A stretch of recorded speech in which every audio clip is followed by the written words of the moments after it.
एक मिनट ठहरिए ना भैया, थोड़ा उनको सीपी बाबू को बोलने दीजिए। बोलिए। माननीय अध्यक्ष महोदय, सत्ता पक्ष की माननीय विधायिका जो कल्पना सोरेन जी है, अच्छी भाषण दे रही थी, लेकिन नहीं है। एक चीज आपके स्तर से यदि इसे सुधार दिया जाए कि कटौती लाना विपक्ष की आदत है, चलिए ये शब्द जो है, ये शब्द उचित नहीं है अध्यक्ष महोदय। ये संसदीय परंपरा का एक अंग है अध्यक्ष महोदय। तो मैं चाहता हूँ इसी तरह आप जैसे अनुभवी लोगों से ही न सीखेंगे। नहीं, आसन से इसको सुधार दिया जाए, इतना ही मेरा आग्रह। भानु जी शुरू। महोदय, कटौती प्रस्ताव के पक्ष में बोलने के लिए खड़ा हुआ हूं। 252 अभी नई चुन करके आई हुई विधायक भाभी कल्पना सोरेन जी का बात हम लोग सुन रहे हैं, और ऐसा लग रहा था कि वो डिजर्व करती हैं हेमंत सोरेन जी के चेयर के लिए, वो गलत जगह पर बैठी हुई है।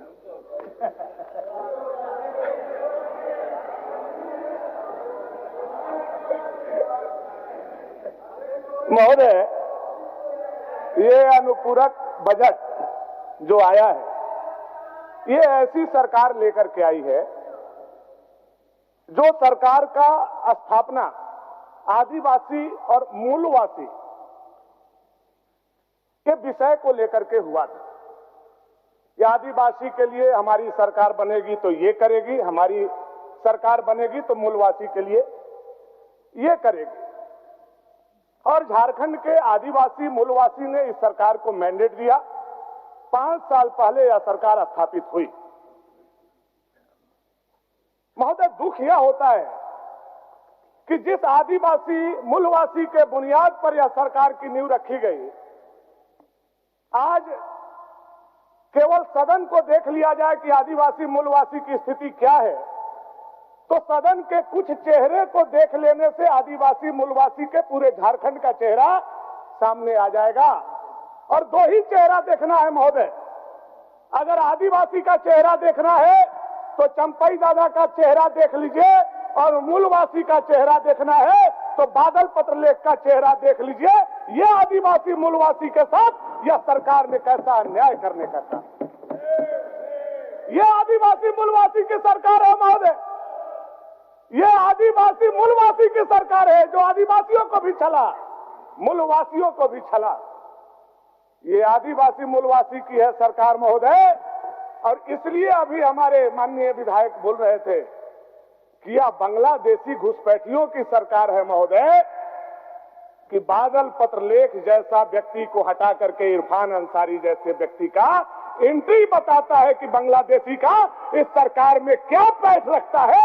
यह बताने के लिए काफी है, बताने के लिए काफी है, बताने के लिए काफी है कि क्या पकड़ है, क्या पकड़ है मुस्लिमों का, क्या पकड़ है मुस्लिमों का, कैसी तुष्टीकरण की सरकार है। एक मिनट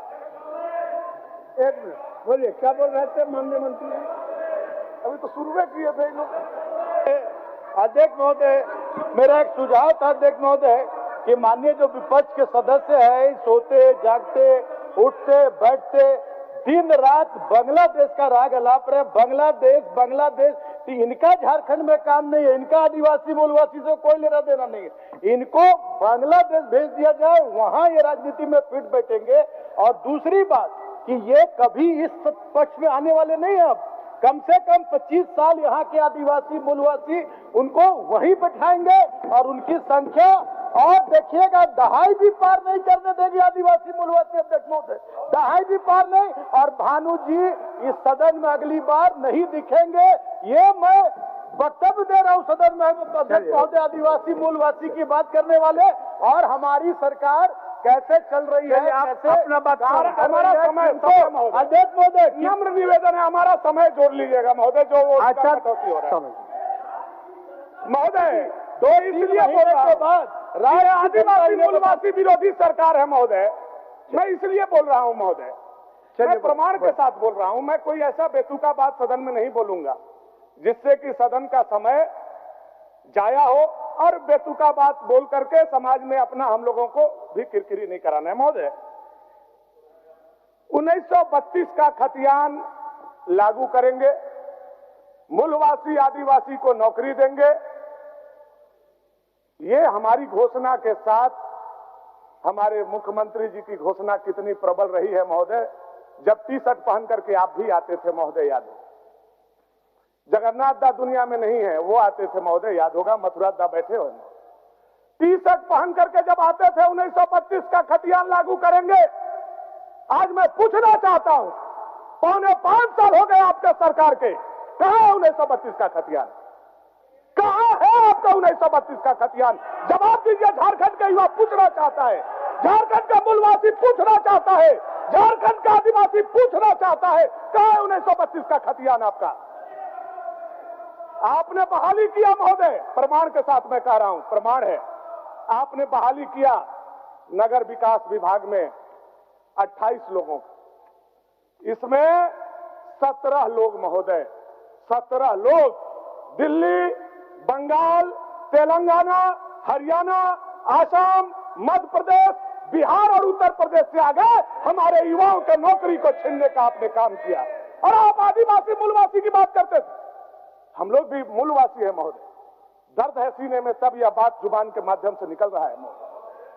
दर्द है सीने में एक एक मूलवासी के, एक एक आदिवासी के, कि हमने ऐसे सरकार को बैठाया जो सरकार आदिवासी मूलवासी के सीने में छुरा घोंपने का काम किया, पीठ में छुरा घोंपने का काम किया महोदय।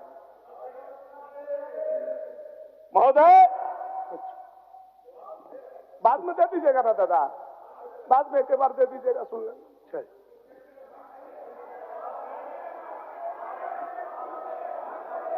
ये आदिवासी मूलवासी की सरकार है महोदय। स्थानीय नीति कहां चला गया नहीं पता, नियोजन नीति कहां चला गया नहीं पता महोदय। अभी सुबह सुबह आज हम मोहराबादी मैदान में घूमने गए थे महोदय, बहुत बड़ा टेंट लग रहा था। मैं पता किया कि टेंट क्यों लग रहा है, तो किसी ने बताया और एक लड़का दौड़ते हुए आया और मेरे हाथों में यह पेपर दे करके गया महोदय, जिसमें लिखा हुआ था सरकार बनी तो साल में 5 लाख नौकरी देंगे और नहीं देंगे तो हम संन्यास ले लेंगे। यह पेपर देने का काम किया। वह जो टेंट लग रहा था, मुझे लग रहा है हमारे मुख्यमंत्री अब संन्यास लेने जाने वाले हैं महोदय, इसलिए मोहराबादी में इतना बड़ा टेंट लगा। मैंने वहीं से कल्पना भाभी को फोन लगाया और पूछा, क्या भाभी ऐसा होने वाला है क्या, भैया संन्यास लेने वाले हैं? कल्पना भाभी ने कहा, नहीं भैया, इसे कौन बोल दिया, हमारे रहते हेमंत दादा संन्यास ले लेंगे। हम लोग झूठ बोलेंगे, बार बार झूठ बोलेंगे और तब तक झूठ बोलेंगे जब तक झारखंड का एक एक युवा को ठग नहीं लेते, तब तक झूठ बोलेंगे। इसलिए हमने सरकार बनाने का काम किया है।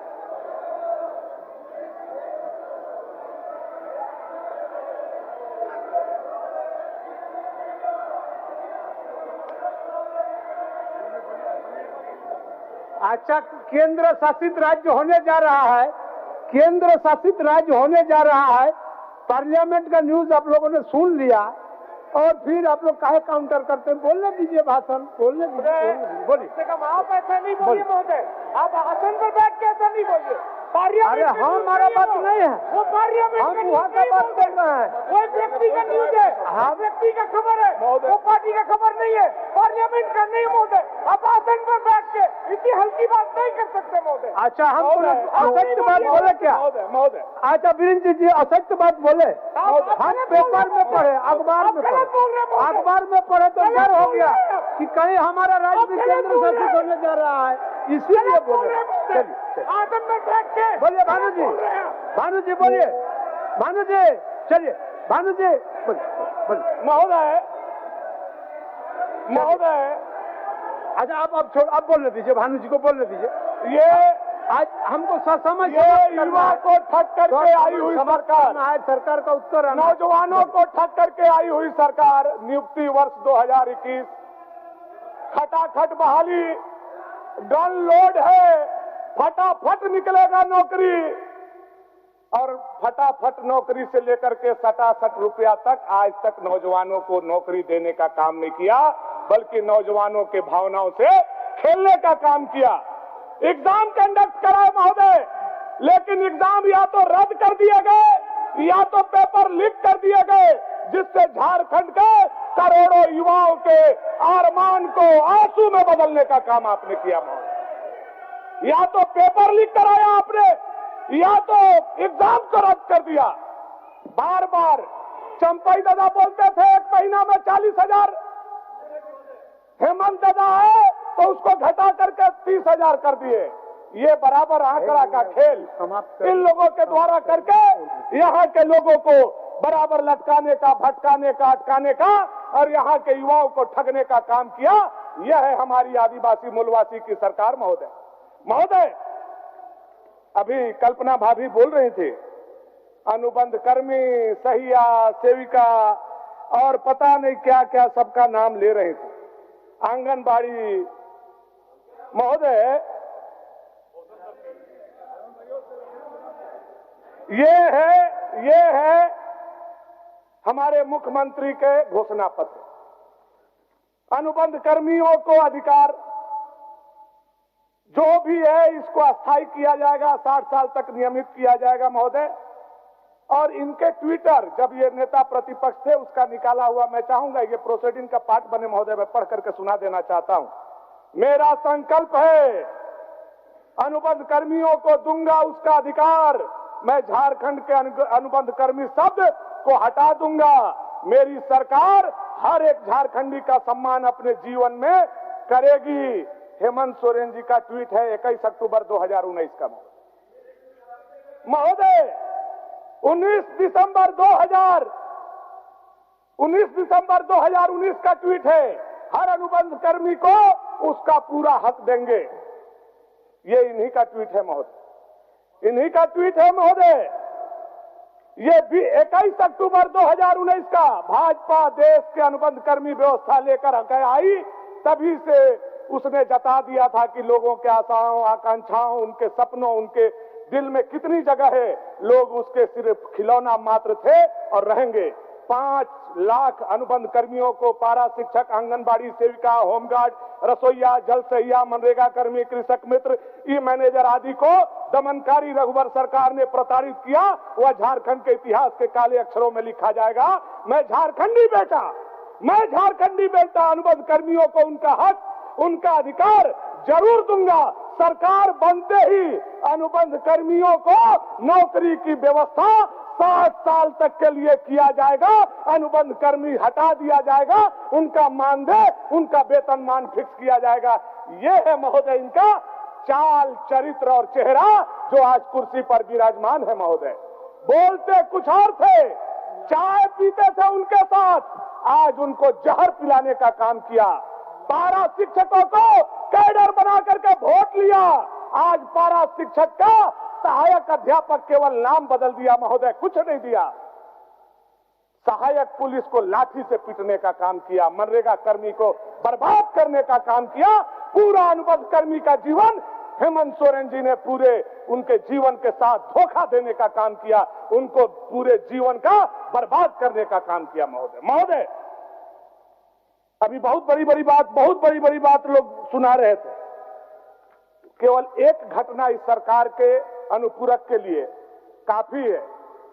ये घटना है कोडरमा के सतगावा का, कोडरमा जिला का सतगावा हॉस्पिटल का। एक महिला को एक दिन में 12 बार प्रसव कराया गया। एक महिला को एक दिन में 12 बार प्रसव कराया गया। और हद तो तब हो गया मुख्यमंत्री जी कि महिला को कराते कराते वहां के अस्पताल ने पुरुष को भी प्रसव करा दिया। यह आपकी सरकार का चरित्र है, यह आपके सरकार का चरित्र है। काफी है यह उजागर करने के लिए कि आपके सरकार में क्या चल रहा है और आपके द्वारा क्या किया जा रहा है। ये पुर्जा काफी है आपके सरकार का पुर्जा हिलाने के लिए। ये पुर्जा काफी है आपके सरकार के पुर्जा हिलाने के लिए कि आपने कैसा व्यवस्था बनाया है 5 साल में। महोदय, अभी बता रहे थे हमारे नेता, बालू को सोना बना दिया आदरणीय मुख्यमंत्री जी ने। बालू को सोना कोई बनाना सीखे और बालू पेर करके कोई उससे तेल निकालना सीखे और उस तेल को बाल में लगा करके कोई बाल निकालना सीखे तो मंत्री मिथिलेश ठाकुर जी से किसी को सीखे। गायब हो गया बालू के। आज बालू को क्या कर दिया महोदय, झारखंड से गायब हो गया। झारखंड की बालू, झारखंड की मिट्टी, झारखंड की नदी, झारखंड का नाला, झारखंड के लोगों का हक था।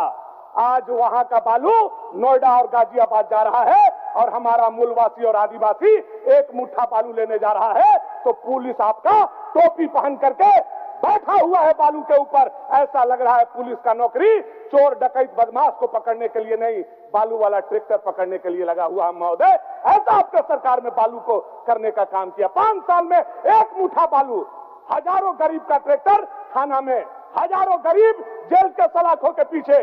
यह है आपकी उपलब्धि, यह है आपका विकास। जाकर के देखिए अपने विकास को। सारे आदिवासी और मूलवासी का ट्रैक्टर था महोदय। हाईवा से बड़ा लोग ले गया लेकिन ट्रैक्टर वाला पकड़ा गया।